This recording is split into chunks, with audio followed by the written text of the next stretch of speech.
Right, come here a minute. Keir Starmer was Director of Public Prosecutions. We've talked a lot about the Daily Mail today, and we're going to talk about it a little bit more. Keir Starmer was Director of Public Prosecutions, right? One of the most senior lawyers in the country. His job was to pick over the fine detail and determine where criminality lay and didn't lie, what cases were pursuable and what cases were not. I was pretty confident that there was no earthly way, because he's not a cynical politician, there was no earthly way that he was going to make that pledge to resign in the event of being fined unless he had brought every single one of his loyally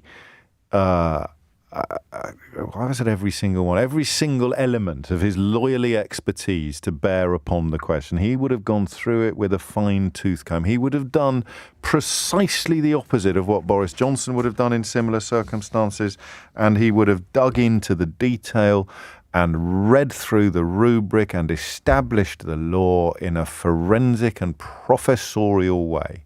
And then he would have concluded that he had absolutely nothing to lose or indeed even risk by saying, look, if I'm found to be guilty of that which Boris Johnson is guilty of, then I will actually resign. And he was right.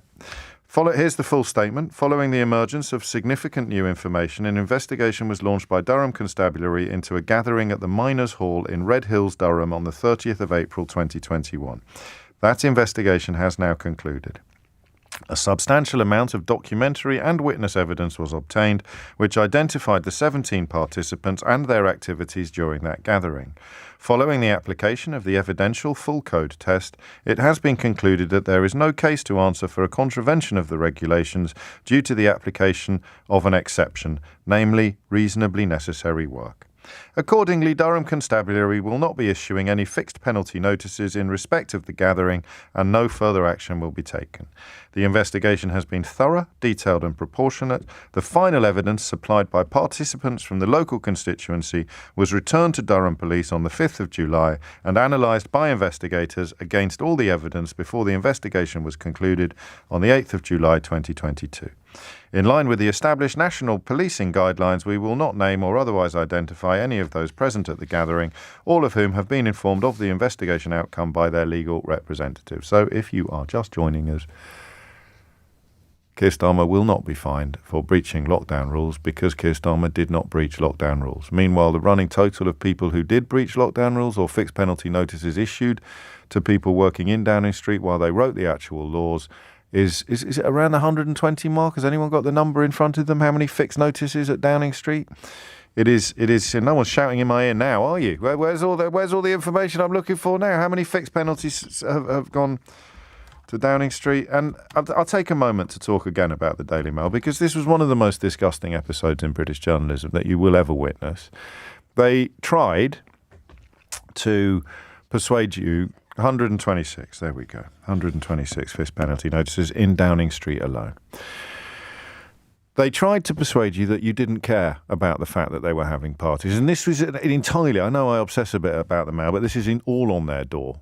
Absolutely all of it is down to them. They tried to persuade you that you didn't care about the fact that they were having lots of parties in Downing Street while you were not able to attend funerals or visit family or even pick up your new grandchild. They tried to tell you that. And because they've succeeded in the past at telling you, for example, that being in the European Union isn't a very good idea, or that Boris Johnson would make a brilliant prime minister, they presumed you'd believe them. They backed themselves to sell you that lie, just as they have sold you lie after lie after lie in recent years. But you didn't buy it. You were not having it. You decided, actually, you know what? It's outrageous. It's disgusting. It's not fluff, Jacob Rees-Mogg, to be concerned about this. He wasn't ambushed by cake, you ridiculous people. It was gross that you were throwing parties like they were going out of fashion while the rest of us couldn't even visit our mums. It was absolutely disgusting. And the Daily Mail tried to persuade you that it wasn't. They even tried to tell you at one point that you'd moved on from this and that you didn't really care anymore. And then they wheel out the ludicrous mewling pencil himself to describe it as fluff and claim that you don't care. And then all the client journalists and the forelock-tugging, cap-doffing cowards to talk about how the public has moved on and he was ambushed by cake and it didn't really matter. But guess what? It didn't work. So here's what they did, and this is really important. If you give a fig about the relationship between British journalism, British politics and the British people, if you give even a slither, a slice of fig, they just decided to gaslight you. And not just you, they decided to gaslight the police as well. So they just kept putting it on the front page. So it begins usually, this sort of thing, with a tweet or an article by that ludicrous Guy Fawkes-themed website, which is... well, essentially is to journalism what icebergs are to the Titanic. And so they would have done something with it. It had been published in The Sun about 9 months ago. But they're looking around. They say, what the hell can we do? This party business looks like it might get Johnson. And then I'll never get my seat in the House of Lords or my knighthood. What can we do? What are we going to do? It hasn't worked, boss. We've tried to tell people that they don't care about the fact that Boris Johnson was throwing parties like they were going out of fashion when they couldn't even attend funerals of their own family members. They're not buying it, boss. What are we going to do? Right, well, what are we going to do? Okay, so they're not doing that. We've tried the fluff test. Rees-Moggs failed again. Okay, we're going to have to go for they're all as bad as each other. But that involves admitting that Boris Johnson is awful. Yeah, but it doesn't matter, does it, if we can also somehow portray Keir Starmer as being equally awful? So, well, we can't, really. He's not. Yeah, but if you tell them often enough, if you hit them over the head with it, it's going to pop up on all the paper reviews on the telly. It's going to be talked about on the radio shows. Even O'Brien will have to talk about it if we stick it on the front page for 4 or 5 days straight. They're going to be... we're going to make it matter even though it doesn't. And who knows? Maybe the police will have a fit of the vapours or a rush of blood to the head and actually find him guilty. We know it doesn't matter. We know that Keir Starmer is not even accused with this pathetic little picture that was taken illegally from someone trespassing on land they weren't supposed to be on. We know it's a non-story. If it was a story, it would have floated when it was first published last year. But our contempt for the British public, as editors of the Daily Mail, our contempt for the British public is so complete and so immense that we're going to gaslight them with this as well. And it won't work if we only put it on one front page. It won't work if we only put it on 2 front pages. It won't even work if we stick it on 5 front pages, because they're not that stupid, they're not that gullible, they're not that credulous. So here's what we're going to do, lads. We're going to stick it on the front page of the best-selling newspaper in the country for 2 straight weeks. And we're going to carry on doing it until they buckle, until reality is bent to our own diabolical designs, which involve, at this point in British history, one thing and one thing only: protecting the most corrupt Prime Minister we have ever had or will ever have. So they did it. They stuck it there for 2 straight weeks. And finally, Durham Police said, we're investigating, and people like Boris Johnson could stand up in the House of Commons and say, incredible. And all the little client journalists running around adding to the idea that they're all as bad as each other, or that Starmer has a case. What about Keir Starmer Currygate? Beer face curry Keir something. It's the contempt in which they hold you that gets me out of bed every day. It's the contempt in which they hold you that gets me angry, gets me upset, gets my patriotic heart skipping a beat, because they hate you.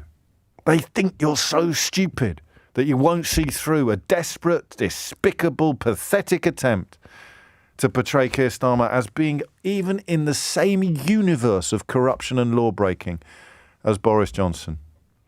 And that's backfired as well. What a day for the Daily Mail. What a day for Paul Dacre and Ted Verity and David Dillon, eh? And Jonathan Harmsworth, who bankrolls the whole shebang. What a day. You've been punched in court by Prince Harry. Your man has been chased out of Downing Street with his despicable overused tail between his ridiculous pink legs. And now your attempt to get Keir Starmer on the same sort of hook that Johnson has been swinging on for months has failed completely and miserably. But people like me don't get champagne corks out. because normal service will be resumed tomorrow morning or on Monday morning. And, of course, the cabal will just kick back again and the corruption will continue, and they'll be back to persuading you to vote against your own interests, to put disgusting adulterers who wouldn't know the truth if it slapped them round the face with a wet fish smack in the middle of Downing Street. And why? They can't even tell you. Why do you want Boris Johnson to be Prime Minister? Something, foreigners, Brexit, something. They can't even tell you. They don't even know. They don't think that far down the road. Everything is a football game. Everything is a battle, is a fight, is a meaningless gladiatorial combat. And my God, to see that one fail so miserably has brought me a modicum of joy in this otherwise dismal week.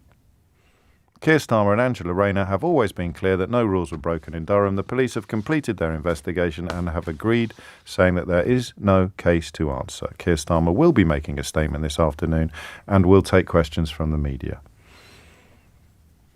What a day. Prince Harry defamed in court today to find out the Mail on Sunday defamed him. Why? Clicks and giggles. Boris Johnson, finally hoist by the petard of his own epic corruption. 50 things one newspaper's put together. We could probably double it if it wasn't for the fact that Sheila Fogarty is expecting to start work in 15 minutes, quite correctly. We could easily double it. We could double it with our eyes shut. And now that pathetic attempt, that single most obnoxious episode in the recent history of the British press, and by God, there's a lot of competition, that attempt to corral the Durham Constabulary, to persuade the British public, to corrupt the public space by propagating the lie that Keir Starmer had done anything remotely comparable to what Boris Johnson and 125 other people in Downing Street had done when they partied as we mourned or observed lockdown or endured enforced separation from our loved ones. Tony Benn, you never win. You never, ever win. You just got to keep pushing. Because if you don't push back against these people and these papers and these politicians, this week you just got a little glimpse of what would happen.